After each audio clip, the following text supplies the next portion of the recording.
नमस्कार दोस्तों, हमारी आज की कहानी है सास ने बहू से कहा। बहू को अपनी कमाई पर बड़ा घमंड है। उदिता, मेरी चाय लाना। अल्पना जी ने आवाज लगाई, पर उदिता की आंख लगी हुई थी। वो अभी तक भी नहीं उठी थी। रात को 2 बजे तक ऑफिस का काम कर रही थी। ऐसे में सुबह 7 बजे कैसे उठ जाती। अल्पना जी ने फिर से आवाज लगाई, पर उदिता ने सुनी नहीं। तब तक रौनक चाय का कप लेकर आ गया। अरे बेटा, तू क्यों परेशान हुआ? अभी उदिता उठकर बना देती। वैसे भी आज तो शनिवार है, उसको छुट्टी है। अल्पना जी चाय का कप हाथ में लेकर बोली। कोई बात नहीं, थोड़े दिन आप रहने आई हैं तो सोचा मम्मी की सेवा कर लूं। अब हम दोनों ही नौकरी करते हैं तो घर भी तो मिलकर चलाना होगा। फिर भी ये सब जिम्मेदारी बहू की होती हैं। मजाल है तेरे पिताजी को मुझसे कभी चाय मांगनी पड़ी हो। मैं समय पर चाय नाश्ता खाना बनाकर दे देती थी। अपनी मम्मी की बातों का मतलब रौनक को समझ में आ रहा था। वो क्या करता। 8 बजे उदिता की नींद खुली और बाहर आई। बाहर आते ही सास उस पर बरस पड़ी। बहू, यह क्या समय है उठने का?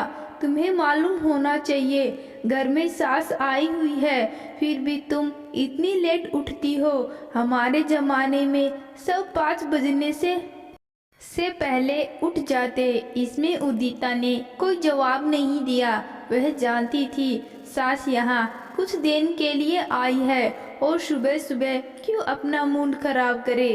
उसने सास से कहा, मम्मी जी, आज काम वाली देर से आएगी। छुट्टी के दिन उसे देरी से बुलाते थे। मम्मी, क्या नाश्ता बनवाएं? रौनक ने पूछा। मम्मी जी को साबूदाना वड़े पसंद हैं, वही बनवा लेते हैं, वो खुश होकर बोली। उदिता, उसके लिए साबूदाना भिगा होना चाहिए। अल्पना जी ने कहा। हाँ, तो मैंने रात को सोने से पहले भिगो दिया था। कांताबाई, आज चटपटे साबूदाना वड़े ही बना दो। माँ, इतनी व्यस्त रहने के बावजूद भी उसे आपकी पसंद का ख्याल है, रौनक ने कहा।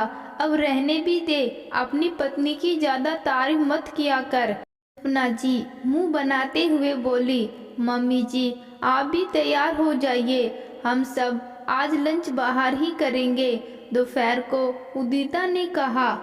जब तीनों होटल में गए तो लंच के बाद उदिता ने होटल का बिल अदा किया। ये बात अल्पना जी को अखर गई। मुझे भी पता है बहू कमाती है, पर इतना भी क्या घमंड जो तेरे रहते हुए उसने होटल का बिल चुकाया है। अल्पना जी ने रौनक से कहा।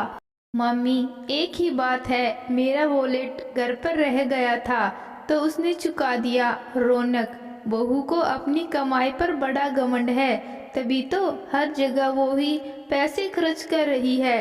तू क्या कमाता नहीं है? वो ये जता रही है कि उसके पास कितने पैसे हैं, वो कितना खर्च कर सकती है। तू क्या पेटीएम नहीं कर सकता था? मम्मी, उसके पास कैश था तो उसने ही दे दिया, रौनक ने समझाने की कोशिश की। लंच के बाद उदिता शॉपिंग के लिए ले गई और अल्पना जी को एक सुंदर सी साड़ी दिलाई। अल्पना जी ने हल्की साड़ी पसंद की, पर उदिता ने एक महंगी वाली साड़ी दिला दी।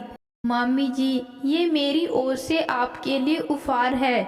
मम्मी ने कहा था कि सास को ही अपनी माँ समझना और उनकी हर जरूरत का ध्यान रखना।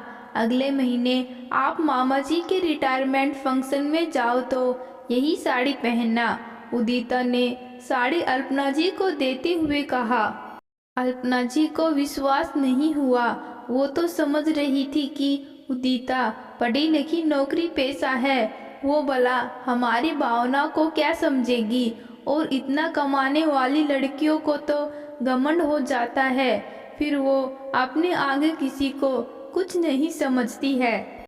रौनक ने घर पर उदिता के बारे में बताया तो सबसे ज्यादा विरोध अल्पना जी ने ही किया था। रौनक खुद अच्छा कमाता है तो उसे कमाऊ लड़की लाने की क्या जरूरत है? जो लड़की कमाती है उसे बड़ा ही घमंड होता है, अपना पैसा पैसा ही करती रहती है। मुझे तो घरेलू बहू चाहिए। बड़े भाई और भाभी के समझाने पर अल्पना जी ने हामी भरी, पर वो इस शादी से खुश नहीं थी। रौनक के पिताजी की अभी 2 साल पहले ही मृत्यु हुई थी। अल्पना जी बड़े बेटे के साथ ही रहती थी। बड़ी बहू जिस तरह घर पर रहती थी, घर की रसोई संभालती थी, बस बिल्कुल घर की छोटी बहू भी ऐसी ही होनी चाहिए थी। पर उदिता घर में बहू बनकर आ गई। शादी के कुछ दिनों बाद ही रौनक और उदिता नौकरी के लिए घर से दूर दूसरे शहर आ गए थे। अल्पना जी पहली बार बेटे बहू के घर रहने आई थी। वो यही देख रही थी, हर जगह बिल उदिता ही चुका रही थी। उनके लिए ये अजीब था, क्योंकि उनके हाथ में कभी पैसा रहा ही नहीं। उनके पति ही सारा पैसा हाथ में रखते थे। फिर बड़े बेटे ने ये कमान संभाल ली। कहीं भी कुछ खरीदते तो बिल बेटा ही चुकाता था। उनके गले से ये बात नहीं उतर रही थी, मम्मी ये बिल चुकाना, पैसे कमाना और अपने हाथों से खर्च करना घमंड नहीं कहलाता है। ये तो एक आत्मविश्वास है जो कि उदिता में है। वो स्वाभिमान से रहती है, किसी पर निर्भर नहीं है। आजकल की अधिकांश महिलाएं स्वभाव लंबी हो गई हैं, अपने पैरों पर खड़ी हैं, अपनी जिंदगी अपने हिसाब से जीती हैं। रोने की बातें अल्पना जी को समझ में आ गई। उन्होंने अपनी सोच बदली और अब उन्हें अपनी नौकरी पेशा बहू की अच्छाई नजर आने लगी। तो दोस्तों, आज की कहानी आपको कैसी लगी कमेंट बॉक्स में ज़रूर बताना। धन्यवाद।